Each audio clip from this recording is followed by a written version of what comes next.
Assalamualaikum warahmatullahi wabarakatuh. Ayah bunda sekalian, saya Ustazah Ana Rahmiati hari ini diberi amanah oleh Yayasan Ihsanul Amal untuk menjawab beberapa pertanyaan seputar perkembangan anak.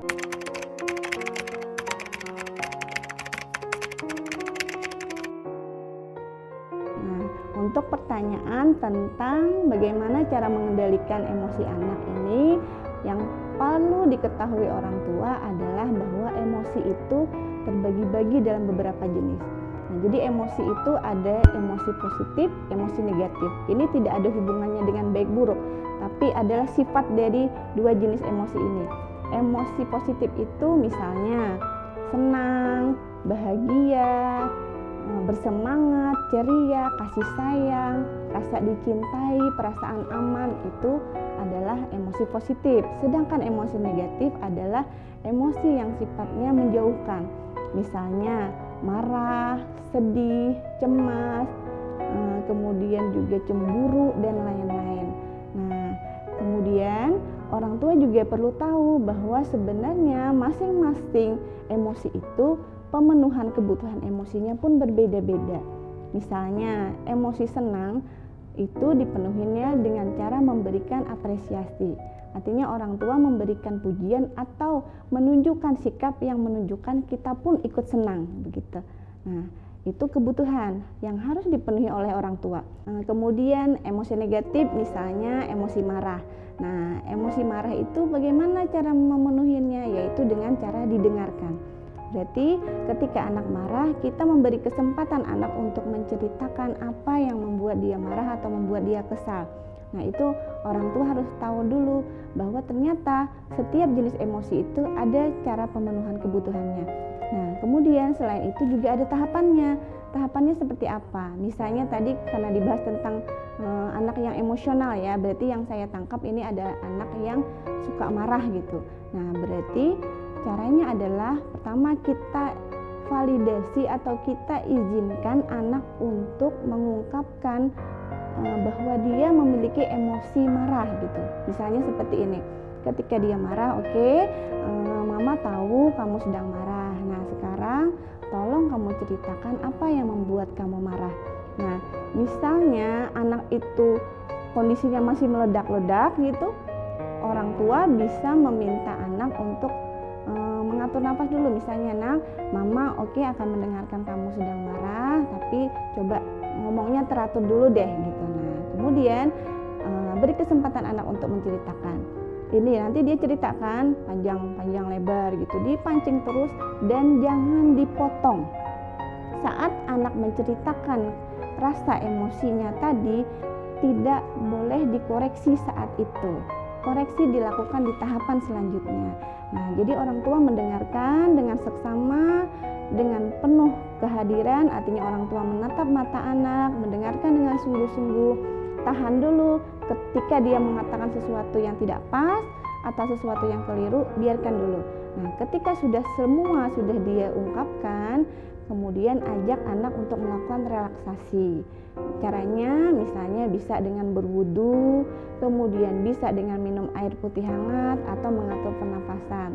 Tarik nafas, kemudian hembuskan, bisa sampai 3 atau 7 kali. Nah, mengapa itu perlu dilakukan? Karena anak itu cenderung tidak masuk dengan apa yang kita sampaikan, nasihat-nasihat misalnya saat dia sedang marah. Ini terkait dengan dinamika kerja otak yang berkaitan dengan emosi. Nah, jadi ketika anak emosi, kecenderungan dia untuk menangkap informasi dengan baik, bisa menerima informasi dengan benar, itu cenderung tertutup. Nah, sehingga kita biarkan anak cerita dulu, kemudian ketika sudah fase relaksasi sudah terlewati, itu kan kelihatan tuh nanti air mukanya berubah, tarikan nafasnya berubah, antara dia yang sedang emosi dengan dia lebih tenang itu kan kelihatan. Nah, ketika anak sudah mulai tenang, silahkan jika orang tua mau melakukan diskusi, tanya jawab lagi, membuat dia berpikir ini kira-kira yang mana yang sudah tepat, ini yang mana yang keliru, tentang sebab akibat atau juga bentuk nasihat. Nah, jadi sebenarnya menasihati anak itu saat marah ya tidak tepat waktunya gitu ya. Semua ada tahapannya. Nah, kemudian cari tahu juga apa yang membuat anak emosi. Biasanya ada juga anak yang sebenarnya ada emosi terselubung. Misalnya seperti ini. Ada contoh orang tua yang pergi misalnya kemana gitu, menitipkan adik pada anak tersebut gitu. Kemudian datangnya itu diperkirakan tidak selama itu. Nah, ternyata orang tuanya karena ada beberapa hal yang harus didatangi, ternyata datangnya agak lambat daripada biasanya. Nah, saat datang anaknya tidak marah sama orang tuanya, tapi setelah ada interaksi, kok kayaknya nih emosinya mudah terpicu ya gitu. Kok jadi ngomongnya nyelekit gitu. Sama adiknya, entah sama orang tua, kok jadi gini. Nah, sebenarnya ternyata setelah orang tua bisa merefleksikan, oh ternyata masalah utamanya itu bukan karena marah sama adik atau marah sama ibunya karena hal yang tadi, misalnya hal kecil, tapi ternyata memang ada kemarahan atau rasa kesal dia karena janji yang tidak ditepati. Itu juga orang tua harus pandai mencari tahu, mengobservasi, mengamati gitu.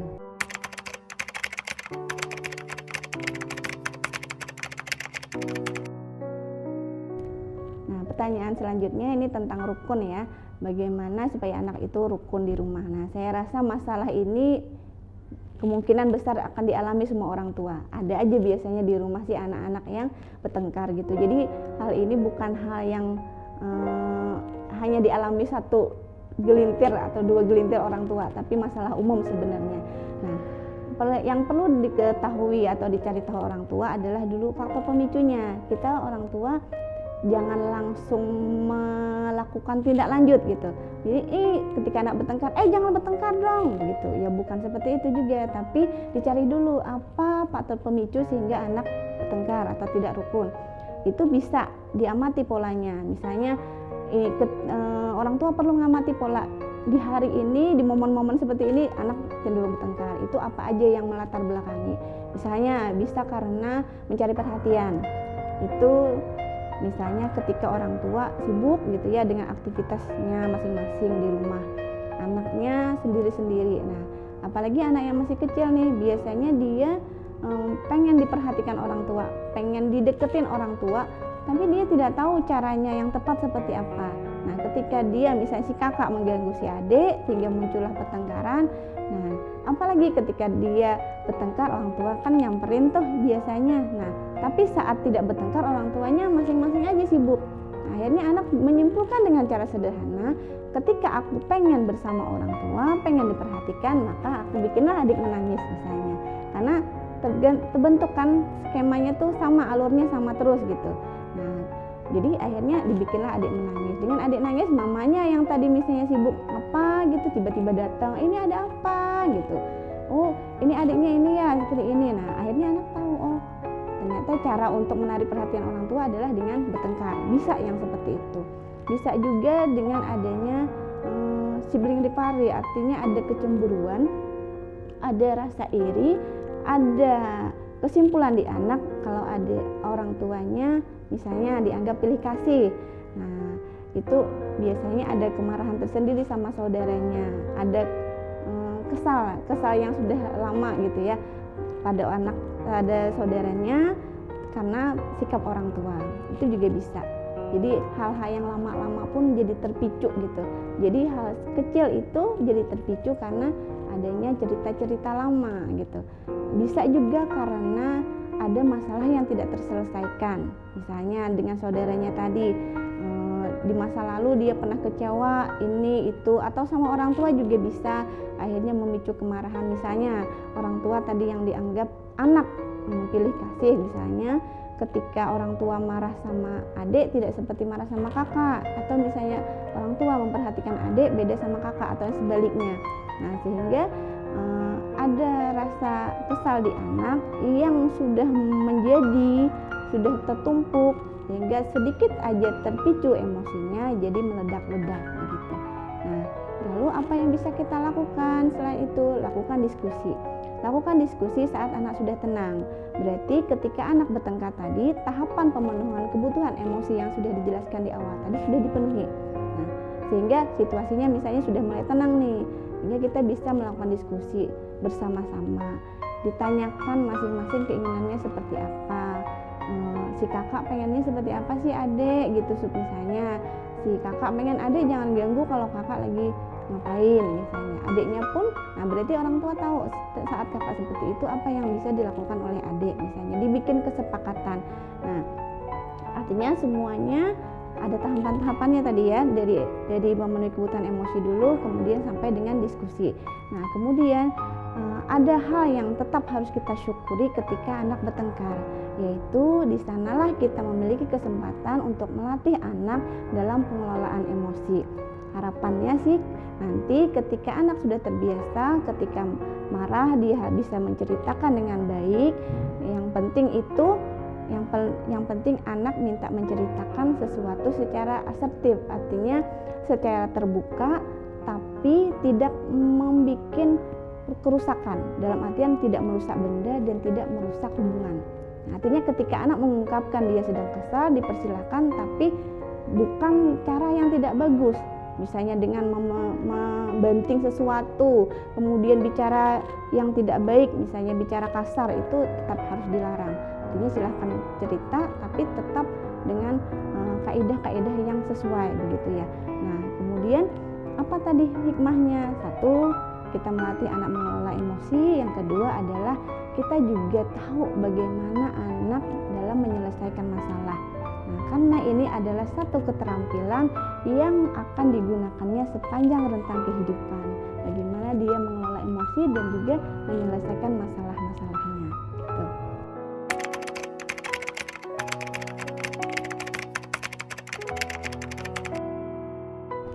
Nah, selanjutnya tentang anak yang susah beradaptasi ya.